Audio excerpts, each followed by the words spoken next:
మీ ఎలాంటి వ్యాపార ప్రకటనలకైనా వెంటనే మా ఛానల్ సంప్రదించండి. ప్రస్తుతం మనతో పాటు ప్రముఖ ఆధ్యాత్మికవేత్త, జ్యోతిష వాస్తు పండితులు, లలితాదేవి ఉపాసకులు బ్రహ్మశ్రీ నానాజీ పట్నాయక్ గారు ఉన్నారు. గురువుగారితో మాట్లాడతాం. నమస్కారం గురుగారు. శ్రీమాత్రే నమః. గురుగారు, ధనం మూలం ఇదం జగత్. ప్రతి ఒక్కరికి డబ్బు కావాలి, ఆర్థికంగా పురోగతి చెందాలని ప్రతి ఒక్కరు కోరుకుంటూ ఉంటారు. మరి అలాగే ధనము, సంపద, సౌభాగ్యం కలగాలంటే నిత్యం మనం ఎటువంటి మంత్రాలు జపిస్తూ ఉండాలి, ఎటువంటి పరిహారాలు విశేషంగా చేస్తూ ఉంటే ఆర్థికంగా మనం బలంగా ఉండే అవకాశాలు ఎక్కువగా ఉంటాయండి?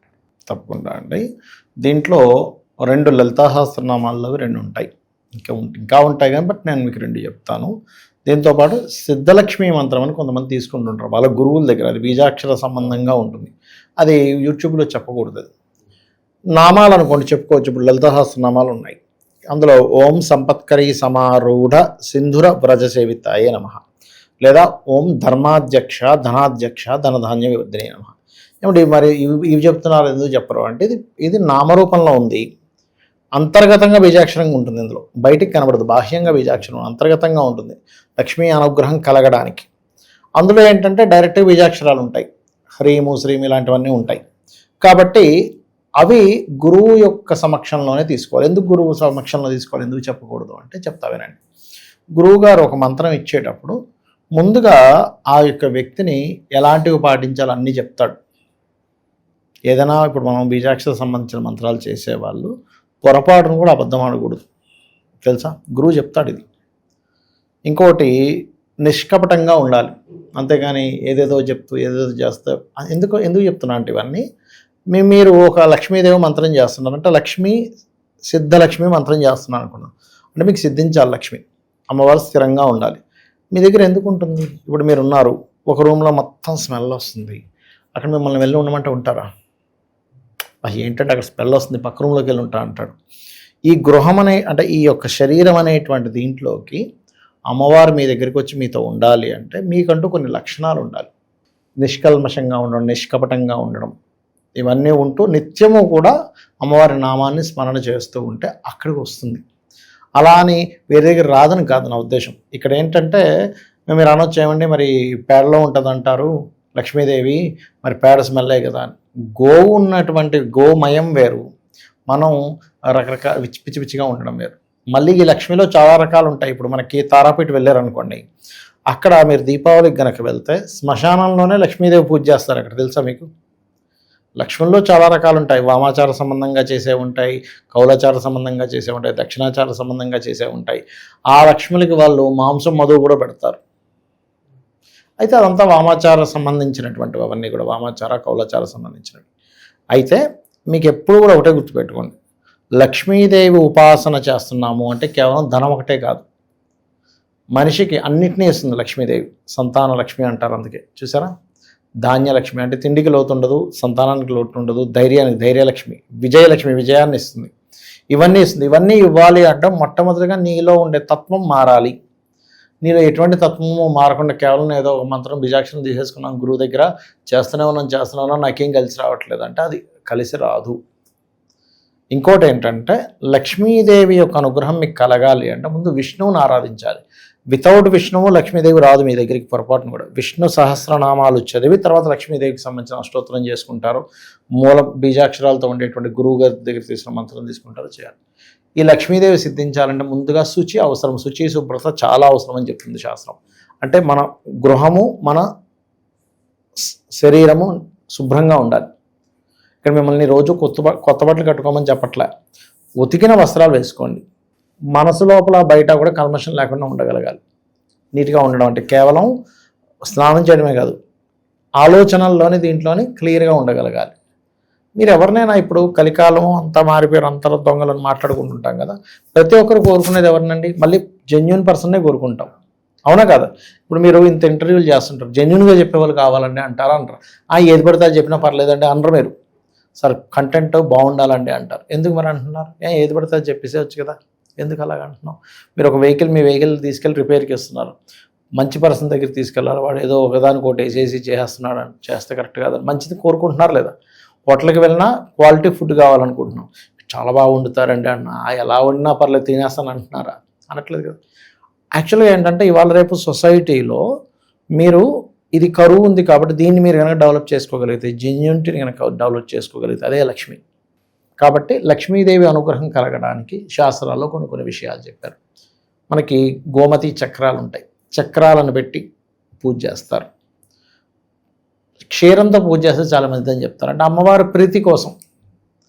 ఇక్కడ ఏంటంటే ఇవన్నీ అమ్మవారి దగ్గర ఉంటాయి కదా, మనం కొత్తగా ఇవ్వడం ఏంటంటే, ఇప్పుడు ఒక చిన్నపిల్లడు ఉన్నాడు, తల్లి ఉంది, వాడికి తీసుకొచ్చి ఏదో ఇలా నోట్లో పెట్టడం, అమ్మ నోట్లో పొంగిపోద్ది. అబ్బ వీడు నాకు తినిపించాడు రా, తల్లి దగ్గర లేక కాదు, ఇంట్లో బోల్డని సరుకులు ఉంటే ఏదైనా వండుకొని తినగలదు.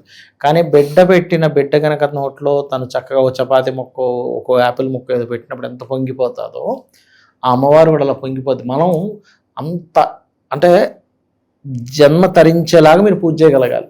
అందరూ అంటుంటారు, ఏమంటే రోజు పూజలు చేస్తున్నాం కానీ మాకు ఎందుకు డబ్బులు రావట్లేదు. నువ్వు ఏడ్చావా ఎప్పుడైనా దేవుని ముందు?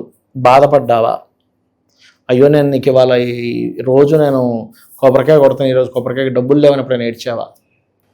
ఏడవచ్చు అంటారా దేవుడి ముందు? బాధపడ్డాము. ఇప్పుడు పిల్లవాడికి నేను చేయలేకపోతున్నాను బాధపడ్డా అండి తల్లిదండ్రి. తల్లికి ఏదో చేయాలి, అయ్యో తల్లి దగ్గరికి వెళ్ళలేకపోతున్నాను బాధపడరా చెప్పండి. ఇప్పుడు మీరు ఉన్నారు, మీ మదర్ ఉన్నారు, రమ్మన్నారు సడన్గా, మీకు ఇక్కడ ఏదో అర్జెంట్ ఉంది, అయ్యో వెళ్ళలేకపోతున్నాను, ఒక బాధ ఉంటుంది కదా లోపల. అంటే నేను అనేది ఏంటంటే, మీ రిలేషన్ ఉన్నప్పుడు ఆ ఏడుపు వస్తుంది. తల్లి అన్నప్పుడే నీకు ఏడుపు వస్తుంది. తల్లి అనకపోతే ఏముంది, నార్మల్గా వింటాం, న్యూస్ విన్నట్టే వింటాం. నీది అని ఫీలింగ్ వచ్చినప్పుడే కదా నీకు ఎమోషన్ వచ్చింది. ఏడుపు అంటే ఇన్ సెన్స్ ఒక ఎమోషన్తో నువ్వు కనెక్ట్ అయినప్పుడే అక్కడ దేవత పలుకుతుంది అంటా నేను.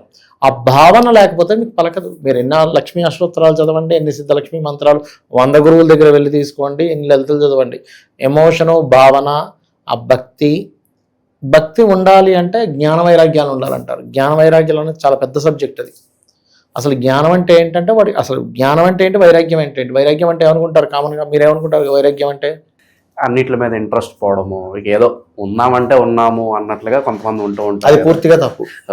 వైరాగ్యం అంటే అన్నిటి మీద ఇంట్రెస్ట్ పోవడం కాదు, ఉన్న దాంట్లో సంతృప్తిగా ఉండడం, ఉన్న దాంట్లో హ్యాపీగా ఉండడం. మీరు రూమ్లో ఉంటున్నారు, ఆ రూమ్లో హ్యాపీగా ఉండాలి, అంతేగాని రూమ్లో ఉన్నంతకాలం ఏంటోనండి అందరూ డూప్లెక్స్ కట్టుకున్నారు. ఇప్పుడు నేను ఉన్న ఒక ట్రిపుల్ బెడ్రూమ్లో ఉంటా, ఒక పాత ఇల్లు నాది ఉదాహరణ ముండి, ఏంటో నాకు డూప్లెక్స్ లేదు రోజు ఏడుస్తున్నాను అనుకోండి. ఇంకా ఒక కారు ఉంది, ఈ కారు కాదు అసలు మంచి కారు ఉంటే బాగుంది, పాత కారు ఉంది ఏడుస్తే. ఉన్న దాంట్లో సంతృప్తిగా ఉండడం ఈజ్ వైరాగ్యం. అన్నీ వదిలేసేటట్టు అయితే భగవంతుని దేవతా విషయంలో, దేవుడి విషయంలో కూడా మనం ఏం చెప్తాం, పరిపూర్ణమైన వైరాగ్యం కలిగిన వాడు అంటాం భగవంతుని. అంటే అన్నీ వదిలేసాడు నా భగవంతుడు, అన్నిటి యందు ఉంటూ అన్నిటినీ సంతృప్తిగా ఉన్నాడు, అన్నిట్లో సంతృప్తిగా ఉంటూ అన్నిటి యందు సంతృప్తిగా అనుభవిస్తూ అన్నిటినీ సంతృప్తిగా చూస్తున్నాడు. ఒక 10 రూపాయలు చెగోడీలు కొనుక్కున్న ప్రశాంతంగా తినగలగాలి. మీకు ఆ సంతృప్తి దేనిలోనైనా సంతృప్తి చూసుకోవడం ఇది వైరాగ్యం. మరి జ్ఞానం అంటే ఏమిటి అంటే, నీకు ప్రతి విషయంలోని నువ్వు ఎలా ప్రవర్తిస్తున్నావు, ఇది చిన్నప్పటి నుంచే వస్తుందండి. అన్ని విషయాల్లో వస్తుంది జ్ఞానం అనేది, ఒకటని కాదు. చిన్నప్పటి నుంచి మనం చూడండి, చిన్నపిల్లడు ఒంటెలు పోసాడుకున్నారు, వీడికి తెలియదు ఏదంతా ఇప్పుడు చేస్తాం. అది పెద్దోడు ఒంటెలు పోస్తే 15 ఏళ్ళు 16 ఏళ్ళు వచ్చినాడు ఒంటెలు పోసుకుంటే నిద్రలారే నీకు జ్ఞానం లేదురా, బుద్ధి లేదురా అంటాం, అవునా కదా? అలా ఏంటంటే ప్రతి విషయంలోనే ఉంటుంది. అంటే ఒక భార్యతో ఎలా నడుచుకోవాలి జ్ఞానం, ఒక కస్టమర్తో ఎలా మాట్లాడాలి జ్ఞానం, లేకపోతే మీరు ఒక ఇంటర్వ్యూ చేస్తున్నారు, దీనికి కూడా జ్ఞానం ఉండాలిగా. అంటే ఒక విషయాన్ని ఎలా చేయాలి. ఇప్పుడు పశువులకి మనకి తేడా ఏంటంటే, పశువులు తల్లితో పుడతాయి, తల్లిని సెక్స్ చేస్తాయి, లేకపోతే సొంత వీటితోనే సెక్స్లు చేస్తూ ఉంటాయి. కానీ మనిషి అలా చేయడు. మనకంటూ జ్ఞానం ఉంది, అయ్యో తల్లి చెల్లి, మనం ఇలా చేయకూడదు, ఈ విషయంలో ఇలా బాధ పెట్టకూడదు, ఇలా ఇబ్బంది పెట్టకూడదు. పశువులు కనుకోండి వెళ్ళిపోతుంది, డైరెక్ట్గా వెళ్ళిపోయి అది ఎక్కేస్తుంది, అయిపోతుంది. మనం అలా చేస్తాం రోడ్డు మీద కనబడే ప్రతి ఒక్కరితో చేయంగా. ఎందుకు? మనకంటూ ఒక జ్ఞానం ఉంది, ఇది కరెక్ట్ కాదనే జ్ఞానం ఉండాలి. ఇది సరైనటువంటిది కాదనే జ్ఞానంతో బ్రతుకుతూ పూర్తి వైరాగ్యంతో బ్రతికినప్పుడే మనకు భక్తి సిద్ధిస్తుంది. ఈ రెండూ లేకుండా మీరు భక్తిలోకి వెళ్తే కరెక్ట్ కాదు. అందుకే జ్ఞాన వైరాగ్య సిద్ధి అర్థం అంటాం. ఏమిటి జ్ఞాన వైరాగ్యం ఏంటి? వైరాగ్యం అంటే అన్నీ వదిలేయడం కదా. ఈడేంటారు బాబు అన్నీ వదిలేయమంటున్నాడు ఏంటనిపిస్తుంది. వదిలేయడం అస్సలు కాదు. అన్నీ వదిలేసేటట్టు అయితే ఆ శ్రీకృష్ణ పరమాత్మ యుద్ధం చేయమని చెప్పడు. అన్నీ వదిలేయరా నీకెందుకు, వాళ్ళు తీసేసుకుంటున్నారు కానీ వదిలేసిన బిచ్చమెత్తుకో అంటాడు. నువ్వు పోరాడని చెప్పాడు, యుద్ధం చేయాలని చెప్పాడు, నీ ధర్మం ఏంటో చెప్పాడు, ఆ ధర్మాన్ని నువ్వు కట్టుబడి ఉండమని చెప్పాడు. గురుగారు అలాగే ఈ నామాలకి ఇన్నిసార్లు చదవాలి, పలానా టైంలో చదవాలి, అలా ఏమైనా ఉంటుందంటారు? రోజు చదవడం, ఒకే సమయంలో చదవడం చాలా మంచిదండి. ఎప్పుడు కూడా ఏ నామమైనా రోజు ఒకే సమయంలో చదవాలి. ఈ చదివే క్రమంలో మనకి రకరకాల ఆలోచనలు వస్తాయి. ఇలా దండ పట్టుకొని 2 మాలలు ఒక 2 సార్లు ఇలా అనగానే అవును ఆ శబ్దం వస్తుంది, కారు ఎవడైనా పక్కన పెడుతున్నాడా, అసలు కారు శబ్దం ఎందుకంది అన్నట్టు వెళ్ళిపోద్ది. లేకపోతే ఇంట్లో వీడు వెనకతలు తిరుగుతున్నాడు, ఏంటి వీడు ఇంకా చదువుకోవట్లేదు, పుస్తకం తీయలేదా పిల్లడని, లేదా మా ఆవిడేదో వంటగదిలో ఏదో మార్చేస్తున్నట్టుందని, ఎన్ని రకరకాలు అసలు అది ఆఫీస్లో అది. ఒకటే గుర్తుపెట్టుకోవాలి, ఇవి సహజం. మైండ్కి ఈ ఆలోచనలు రావడం సహజం.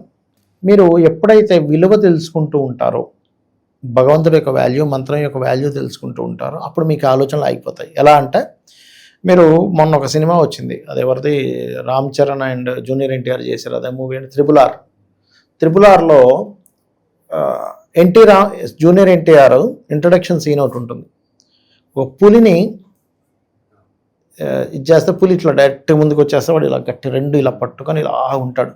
పులి ఎదురుగా ఇలా ఉన్నప్పుడు మీకు వేరే ఆలోచన వస్తుందా?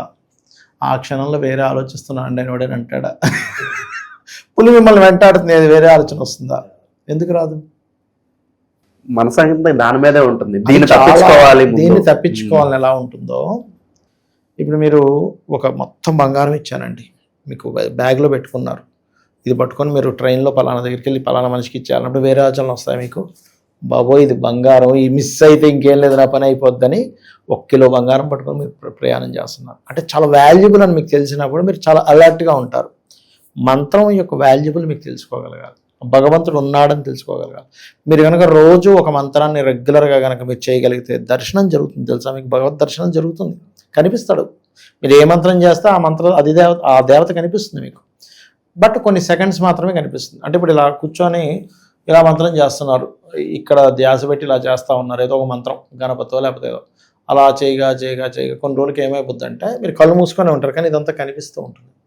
కనబడుతూ దేవత ప్రత్యక్షం అవుతుంది, వెళ్ళిపోతుంది. అది ఒక్కొక్క స్టేజెస్ ఉంటాయి. మీరు ఒక మంత్రం చేసేటప్పుడు మొట్టమొదటి కొంతమందికి కొన్ని రోజుల తర్వాత గజ్జల శబ్దం వినిపిస్తుంది, లేకపోతే కొంతమందికి వీణ శబ్దం వినిపిస్తుంది, శ్యామల దానకం చేసేటువంటి వారికి. ఇంకొంతమందికి ఇలా పక్క నుంచి ఇలా వెళ్ళిపోయినట్టు, ఈ పక్కనే కూర్చున్నట్టుగా తెలుస్తూ ఉంటుంది దేవత. అలా స్వప్న దర్శనాలు జరుగుతాయి. ఎప్పుడైతే వన్స్ వీళ్ళకి దర్శనం జరగడం, కనబడడం జరిగింది, ఇంకా అక్కడి నుంచి వీళ్ళకి పక్కకు పోవడం ఉండదు. ఇంక మంత్రం చేసేటప్పుడు ధ్యాస పక్కకు పోదు, ఎందుకంటే తెలిసిపోయిందిగా, అయ్యో ఇక్కడే ఉందిరా బాబు దేవత, నేను మంత్రం మొదలు పెట్టగానే ఇక్కడే ఉంది అన్నప్పుడు మనం ఎంత అలర్ట్గా ఉంటాం. అప్పుడు దాని ఫలితం వేరే ఉంటుంది. సిద్ధించింది అన్నప్పుడు ఆ మనిషి ఆ మంత్రం చేసి ఏదైతే అనుకుంటాడో జరిగిపోద్ది. ఇంకా ఏదైనా జరుగుతుంది, ఇది అది అని కాదు, ఏదైనా. ఓవరాల్గా మంచి విశ్లేషణ అందించారు గురుగారు ఈ మంత్రాల గురించి. ధన్యవాదాలు. శ్రీమాత్రే నమః.